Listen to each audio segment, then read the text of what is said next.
여러분 안녕하십니까? 부동산학교론 한동균입니다. 자, 여러분 우리가 테마 14가 되겠죠. 자, 이 효율적 시장 이론, 이 부동산 시장과 정보론과의 관계가 되겠습니다. 우선은 이 효율적 시장이라는 것은 시장에 유입된 정보가 즉각적으로 시간의 지체 없이 우리가 시장 가치에 반영되는 시장입니다. 자, 예를 들어서 우리가 정부가 어떤 지역을 신도시로 개발하겠다는 발표를 했습니다. 그 발표 즉시 그 지역의 집가가 오르는 현상을 효율적 시장이라고 하는데, 그러면 이러한 정보가 시장 가치에 반영되고 있다. 시장 가치에 반영되고 있는 정보의 내용에 따라 시장을 크게 약성 효율적 시장, 중강성 효율적 시장, 강성 효율적 시장으로 나누고 있습니다. 자, 이때 과거의 추세적인 정보. 자, 이 과거의 추세적인 정보가 시장 가치에 반영되는 시장을 약성 효율적 시장이라고 하는데, 우선은 과거의 정보만 반영됐기 때문에 현재와 미래의 정보를 획득하기 위한 정보 비용이 존재합니다. 자, 과거의 추세적인 정보, 과거에 이미 발표된 정보인데, 과거에 이미 발표된 정보, 이 과거에 있어서의 역사적인 그러한 자료를 토대로 해서 현재 시장 가치의 변동을 분석하는 것을 기술적 분석이라고 하는데, 약성 효율적 시장의 투자자들은 모두 기술적 분석을 하고 있다고 전제를 하고 있습니다. 따라서 이 기술적 분석을 통해서 나타난 여러 가지 기술적 지표를 가지고 약성 효율적 시장의 투자자들이 투자를 한다 하더라도 이 초과 이윤은 우리가 획득할 수 없다라는 거죠. 자, 이 초과 이윤이라는 것은 총 수입이 총 비용보다 큰 것을 말하죠. 총 수입이 총 비용보다 크면은 초과 이윤이고, 이 정상 이윤이라는 것은 총 수입과 총 비용이 서로 같기 때문에 초과 이윤도 없고 손실도 없는 상태는 정상 이윤이다. 그래서 기술적 분석을 통해서는 초과 이윤은 얻을 수 없지만은 이 초과 이윤도 없고 손실도 없는 정상 이윤은 획득이 가능합니다. 그래서 약성 효율적 시장에서는 과거의 정보를 가지고는 초과 이윤을 얻을 수 없지만 남보다 우수한 정보, 자, 남보다 우수한 정보는 미래 정보죠. 현재, 남보다 우수한 정보는 현재 및 미래의 정보를 획득을 하여 투자를 한다. 자, 이것을 획득하여 투자를 할 경우에는 초과 이윤을 얻을 수 있다. 이런 경우에는 초과 이윤을 얻을 수 있다는 그러한 내용입니다. 자, 그런데 이 과거의 추세적인 정보뿐만 아니라 현재 공개되는 이용 가능한 모든 정보.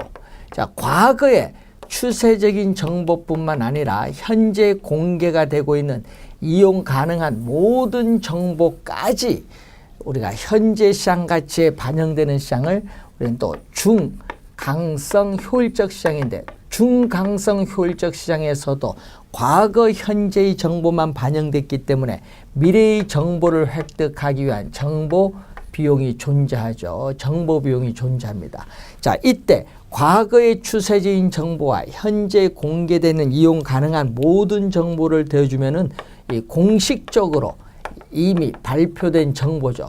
공식적으로 발표된 정보를 토대로 해서 현재 시장 가치의 변동을 분석하는 것을 이 기본적 분석이죠. 삼성전자가 사업계획, 영업계획을 발표했다. 이런 게 기본적 분석이죠. 자, 이러한 기본적 분석을 통해서 우리가 투자를 한다 하더라도, 기본적 분석을 통해서 투자를 한다 하더라도 우리는 초과 이윤은 획득할 수 없다. 그렇지만은 정상 이윤은 또 획득이 가능하죠. 또 중강성 효율적 시장에서도 남보다 우수한 정보, 이 미래의 정보를 획득하여 투자하면 또 초과 이윤은 얻을 수 있습니다. 자, 우선은 약성은 기술적 분석, 중강성은 기본적 분석이고, 그림에서 보듯이 어떤 시장이 중강성 효율적 시장이라면은 그 시장은 약성 효율적 시장을 포함하고 있다라는 것을 우선 확인을 해 보시기 바라고, 자, 이 공표된 정보뿐만 아니라 공표되지 않은 정보. 자, 공표되지 않은 정보는 이 기업의 비공개된 내부 정보죠. 이 기업에 있어서의 비공개가 된 내부 정보인데, 이 공표된 정보뿐만 아니라 공표되지 않은 이 정보까지 시장 가치에 모두 반영이 되는 시장을 강성 효율적 시장입니다. 강성 효율적 시장은 과거, 현재, 미래 모든 정보가 이미 시장 가치에 반영됐기 때문에 정보 비용이 존재하지 않죠. 따라서 이 완전 경쟁 시장, 자, 완전 경쟁 시장에 상품에 대한 모든 정보가 공개되어 있는 완전한 정보라는 가정. 예? 자, 이 완전 경쟁 시장에 완전한 정보라는 가정에 가장 잘 부합되는 시장, 가장 잘 부합이 되는 시장이 바로 우리는 강성 효율적 시장이라고 하죠. 자, 그래서 강성 효율적 시장의 투자자들은 시장의 과거, 현재, 미래 어떠한 정보를 이용해서 투자를 한다고 하더라도 결코 우리는 초과 이윤을 우리는 획득할 수는 없다. 결코 초과 이윤은 획득할 수 없지만 또 뭐는 우리는 정상 이윤은 획득이 가능하다는 거죠.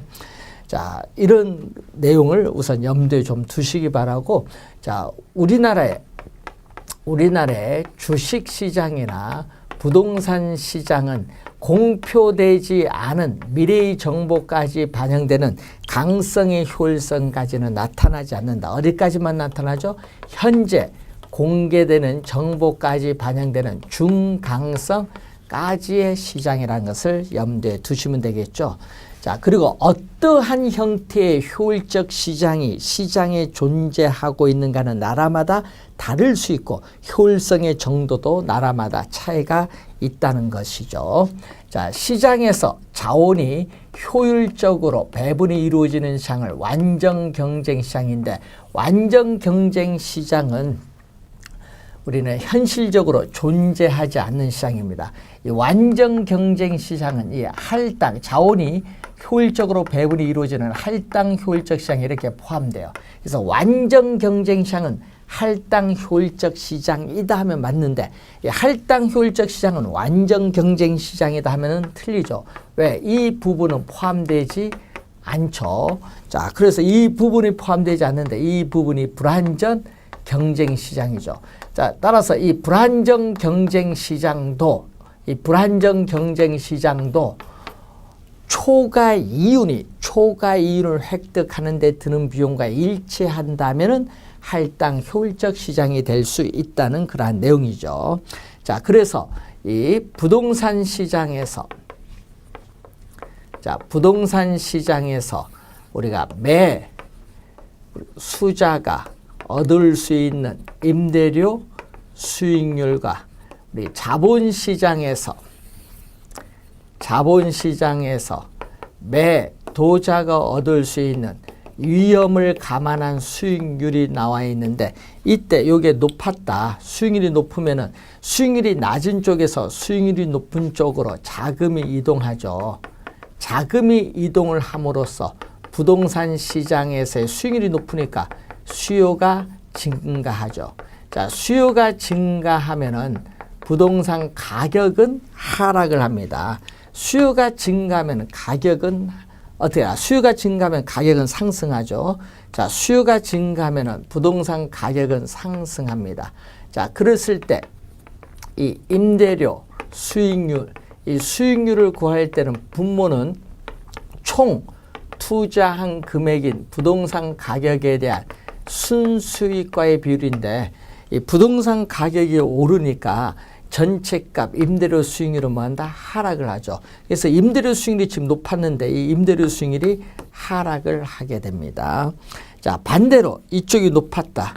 수익률이 높으면은 또 수익률이 낮은 쪽에서 수익률이 높은 쪽으로 자금이 이동을 하죠. 자금이 이동하면은 부동산 시장에서의 부동산 수요는 줄어듭니다. 자, 부동산 수요는 줄어들기 때문에 부동산 가격은 수요가 이전보다 줄어들면 부동산 가격은 하락을 하죠. 자, 부동산 가격은 하락을 하니까 임대료 수익률은 부동산 이 가격에 대한 순수익과의 비율인데 부동산 가격이 하락하면 전체값 임대료 수익률은 높아지죠. 임대료 수익률은 점점 상승을 합니다. 그러다가 어떻게 돼요? 두 수익률이 서로 같다. 임대료 수익률과 이 수익률이 서로 같을 때 우리는 자본시장과 부동산 시장의 균형이 된다. 이 균형이 될 때는 자금 이동이 없어요. 균형이 된 상태는 자금 이동이 없는 이 균형 상태를 우리는 전문용어로 할당적 효율성이라고 한다. 할당적 효율성. 할당적 효율성의 개념을 묻죠. 그래서 또 독점 시장도 독점을 획득하기 위한 기회비용이 모든 투자자에게 동일하다면은 할당 효율적 시장이 될 수 있고, 자, 그러면 이 할당 효율적 시장에서는 이 초과 이윤 자체가 없어요. 초과 이윤 자체가 없다. 왜냐? 할당 효율적 시장에서는 이 정보의 가치와 정보 비용이 일치한다. 정보의 가치와 정보 비용이 일치하기 때문에 초과이윤 자체가 없는데, 그럼 이러한 할당 효율적 시장에서는 정보의 가치와 정보의 비용이 같기 때문에 과대평가 또는 과소평가,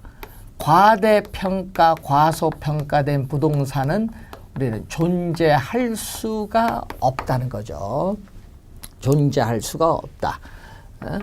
자, 그리고 우리가 부동산 시장에서 특정의 투자자가 초과 이윤을 획득할 수 있고, 또 부동산 시장에서 부동산 투기가 발생하는 것은 시장이 불안전하고 독점적이기 때문이 아니라 할당 효율적이지 못하기 때문이죠. 그러면은 그 말을 달리 쓰면은 부동산 시장이 할당 효율적이라면, 자, 부동산 시장이 할당 효율적이라면 가정을 했죠. 이럴 때는 부동산 시장에서 부동산 투기는 우리는 존재하지 않고 특정의 투자자가 우리는 초과의 이윤을 또 획득할 수도 없다는 거죠. 또 부동산 시장에서 부동산을 사고 팔 때 공인중개사가 개입을 해서 정보 비용이 발생하는 것은 부동산 시장의 정보가 비공개되어 시장이 불안전하기 때문에 그렇습니다. 자, 그런 내용을 우선 염두에 두시면 되겠습니다.